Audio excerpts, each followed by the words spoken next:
Hello, I'm Mark, and this is the Fast Track Impact podcast for researchers who want to be more productive and achieve real-world impacts from their research. So this week I'm in Spain. I'm at a project meeting for a EU Horizon 2020 project that I'm part of. Looking out the wrong side of this building, sadly. There's a beautiful view over the sea on the other side, but it is a very nice day for the time of year because I'm in Spain. Who would have guessed?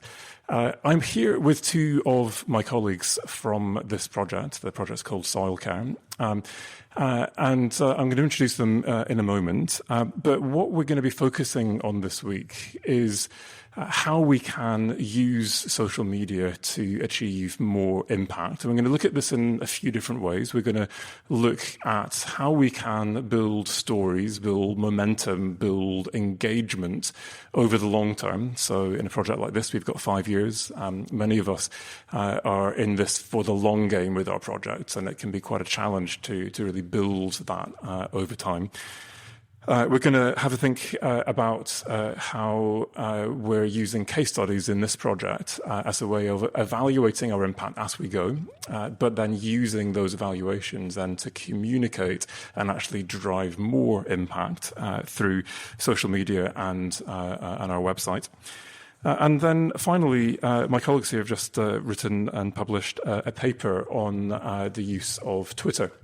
Analysing this particular project's Twitter use and engagement, and some fascinating findings from that research that I want to dig into with them. So if you are a Twitter user, some important and very easy tips that you'll be able to use to drive more engagement on that platform as well.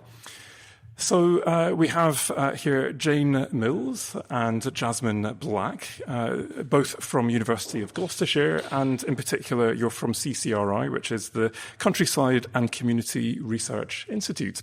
Welcome to the podcast, and I'm going to start with Jasmine. In a project like this, it's a 5-year project. You've got to build engagement to all the way through this. You've done a great job in your former role and in this project of building stories through a research project to get that engagement, get that momentum, and to build that. Tell us a bit more about how you build stories through social media.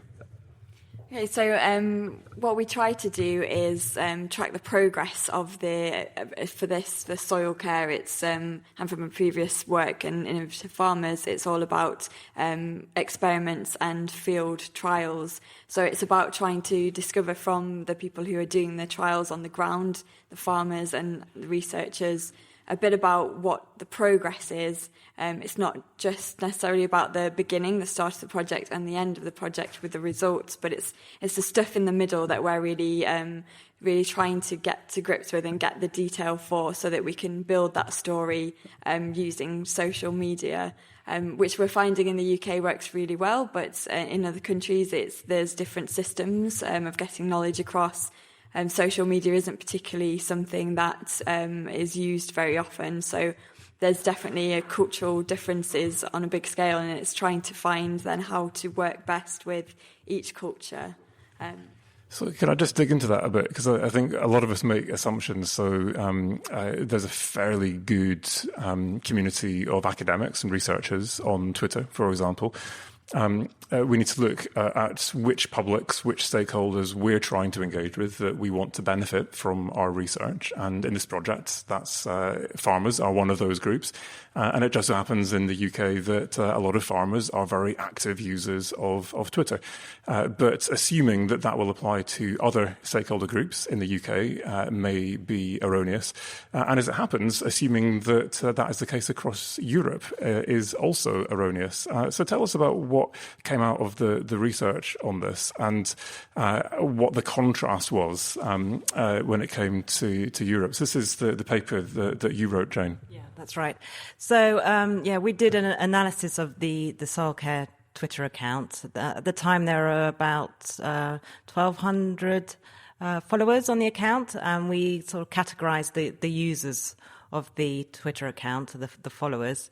And so we found that about I think around 30% were from the academic community. So I think there were sort of 6% PhD students, but around 10% were farmers. And then we were kind of pleased with that because that is one of our sort of end users for the results of the soil care.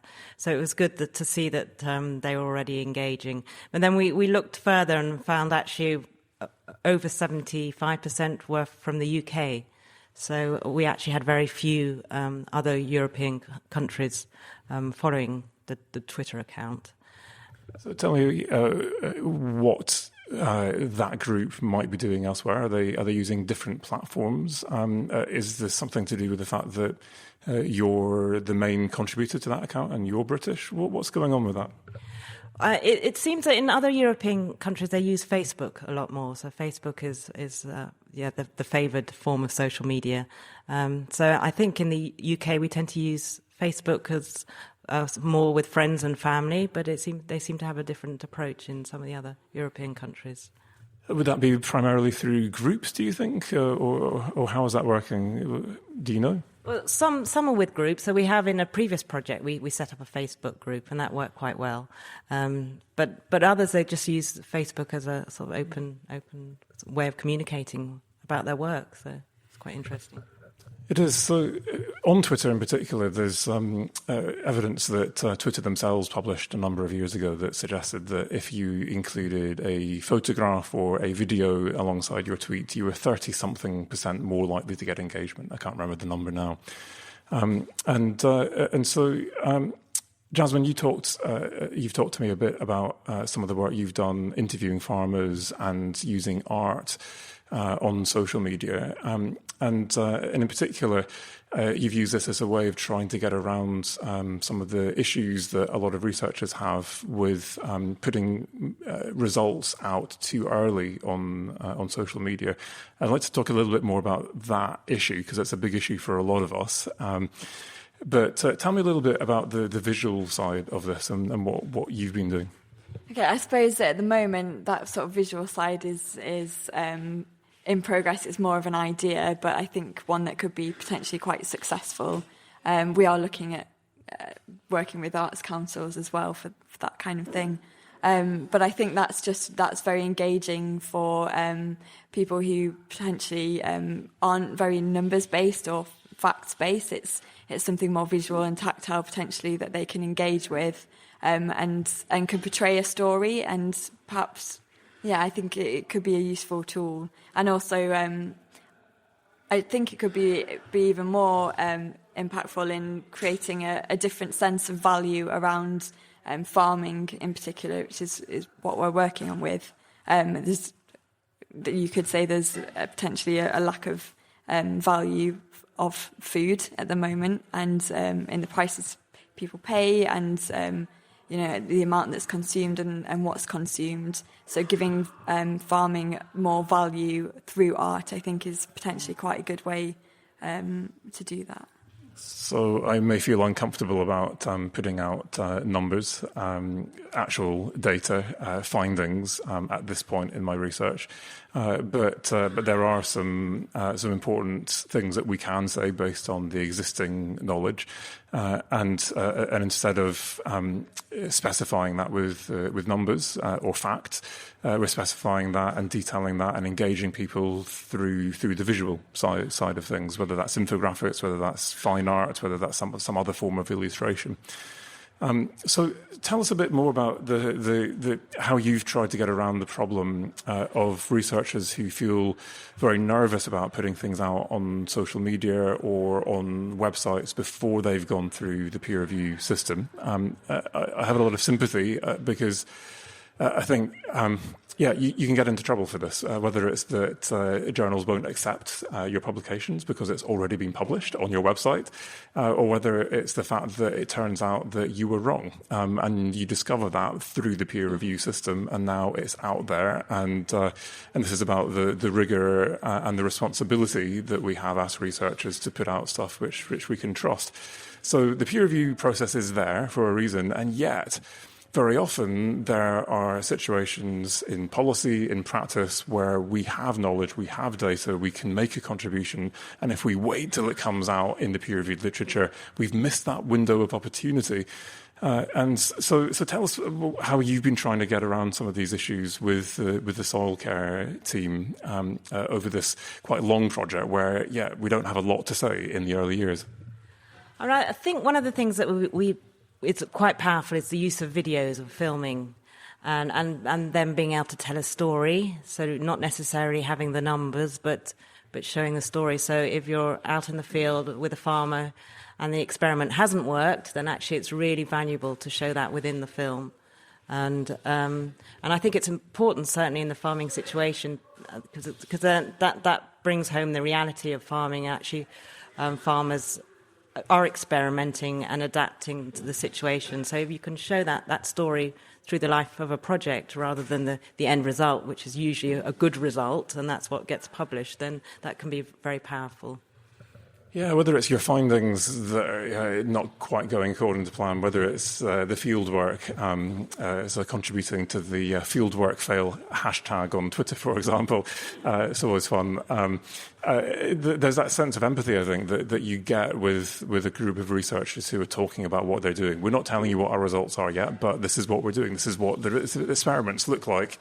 Here's something that went wrong, and that sense that, we're all human in this. I watched the premiere of a film that's just been commissioned for our project yesterday with you guys, and what I loved was exactly as you said, that normally there is this bias, especially in communications around research, and we're trying to generate impact, that we're going to tell you all the stuff that worked. And of course we know that that's a problem in terms of publication bias as well. But I think, I've never seen any studies. I'm sure it's a way bigger problem when it comes to communications around research. And the film that we watched yesterday followed a farmer who did a bunch of stuff on his farm based on our research. And then you could see the results. And in the film where he'd done the stuff that we thought as researchers might be a good idea, it was full of thistles, and he was really not that impressed. And I loved that actually became the point of the film, that actually, you know what, the research process is bumpy. We take twists and turns, and actually when we're co-producing research with farmers, we need to open people's eyes to the fact that this isn't always going to work, and there could be costs involved, and yet we can still learn stuff from this. And I think it adds value, actually, if you accept and acknowledge the things that have gone wrong, because then that just promotes more sort of growth and progress, and trying again and supporting whoever you're doing that experiment with, whether it's a farmer or someone else, supporting them through the process and you know, acknowledging their efforts as well, and what they've lost from that is also really helpful. And it actually helps us as a project because it shows a wider policy message in that research projects don't always come up with a solution. Actually, what farmers need to do is try out and adapt different practices that come out of these projects. So with this farmer, he will try other things, and then that's getting the message across that it's all about sort of experiential learning and adapting. And giving them the support to enable them to do that, because often I think the support is lacking, and they potentially then won't try these different methods if the support isn't there. So I think that's a really fundamental message to policy, is that they need that backing and support. Yeah, so we have a situation now where we are building the story. We're talking about the early stages. We're talking about the process. We're building relationship, and actually, by expressing that fallibility, by expressing the complexity of this, we're no longer doing this in a way that presents the policy recommendation. We're more nuanced, and I would argue more responsible in what we present as, well, here are some options, and here are the downsides and the upsides based on our research.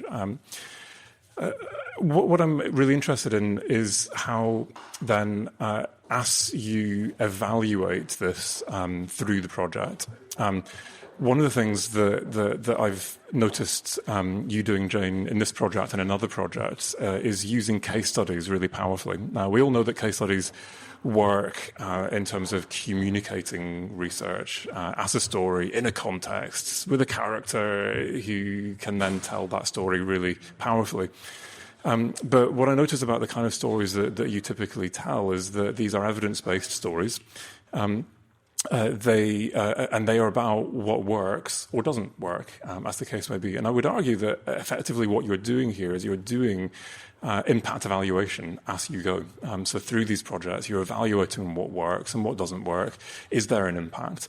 And as a result, then people learn. And actually, now you're communicating research findings and impact.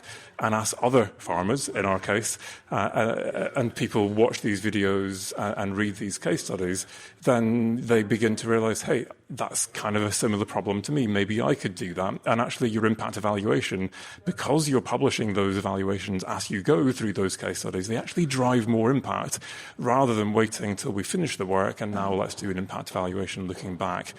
So tell us a bit about the process of building case studies, how you do that and how you see that both communicates impact and drives more impact. So within the soil care project, we have actually 16 case studies, and so something that we're very keen on is to make sure that they're representing different sort of climatic and socio-economic conditions, and then identifying people within the case studies who maybe are kind of a leader in their area, somebody who's kind of respected by other farmers in that particular area, and then use that person to carry out the field experiments, and then they help in bringing in their networks and building up on the knowledge that's coming out of the work that they're doing.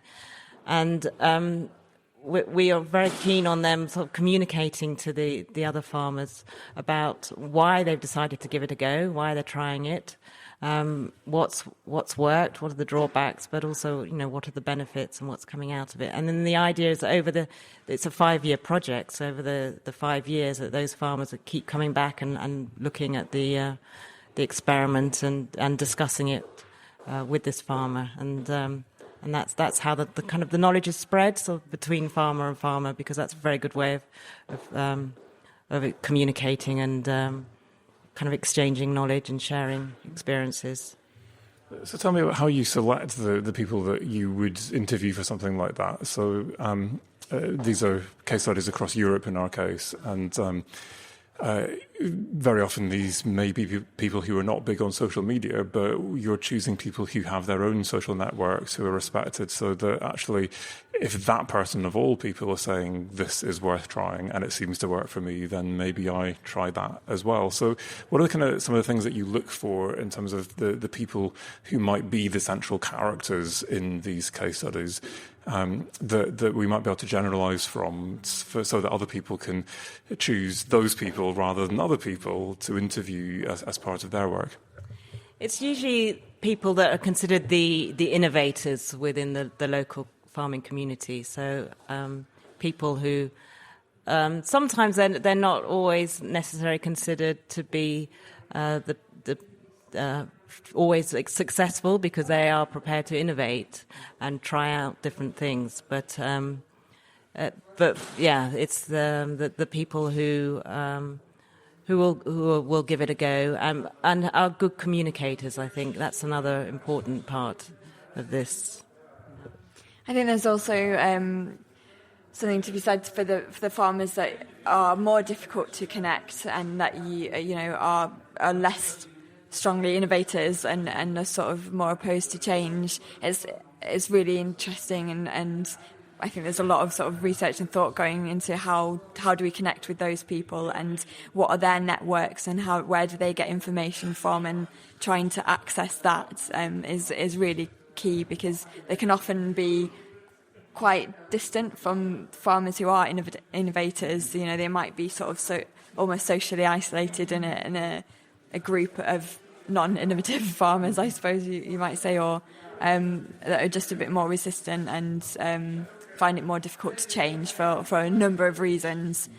So how do we make them feel enabled and empowered to make that change, and how do we access them and trying to find those networks that we can do that through? Yeah, really nice point. So, yeah, we're focusing on the innovators, those who are well-connected, perhaps well-respected, perhaps not. But often they are the usual suspects. And what about those hard-to-reach groups? So who are your hard-to-reach groups? And perhaps there's a rationale for choosing a character as a vehicle for your case study who doesn't meet any of the things that you would traditionally go for, as James suggested. But that is one of those marginalised people that others like them recognise are people like me. And actually, if it works for someone like them, then, hey, maybe it would actually work for someone like me. So I think having diversity in those stories is really important as well. One final thing I'd like to maybe touch on, sorry to spring this one on you. So Jane, you're in charge of impact for this project and in charge of developing an impact plan, which of course has impact goals in it.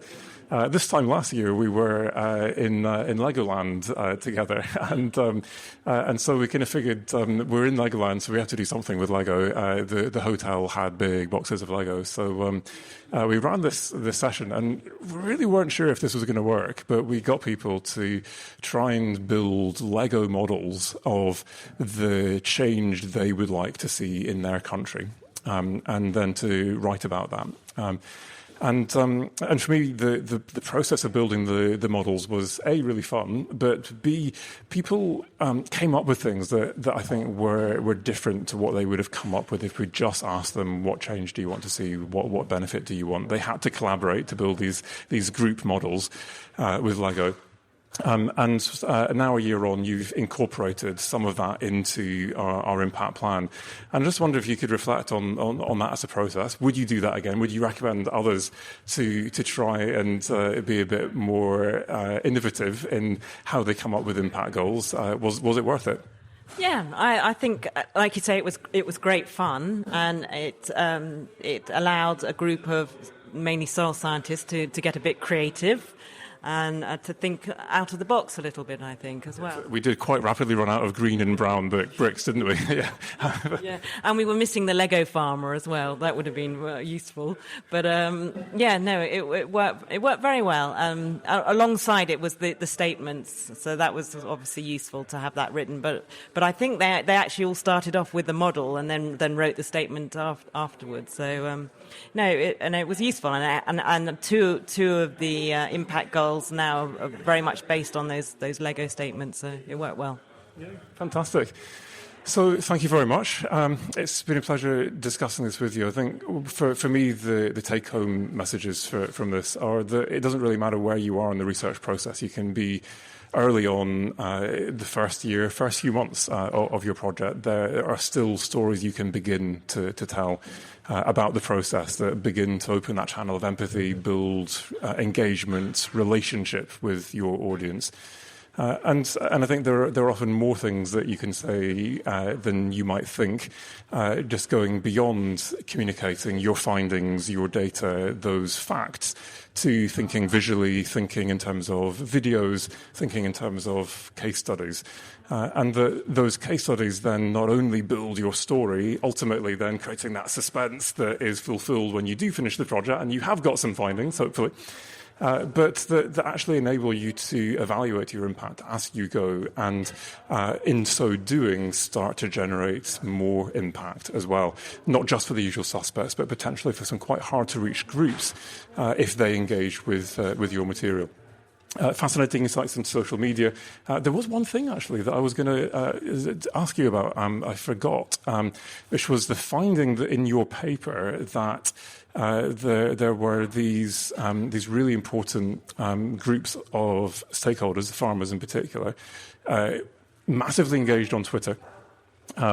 generating impact for each other, helping each other, but the researchers were not engaging with those farmers. So, yeah, you've got a project account and we're putting material out there, but actually there are these different cliques and a big opportunity, I think, here for researchers to think differently. Just because you're on Twitter, just because you've got a project account and you're putting those messages out, doesn't necessarily mean you are actually getting through to the groups you want to. So what advice, why don't you both give me one final bit of advice? So at least one bit of advice on cracking into those networks and really making a difference rather than just talking to other researchers on Twitter, but maybe something else as well. So Jane, one take-home message from you.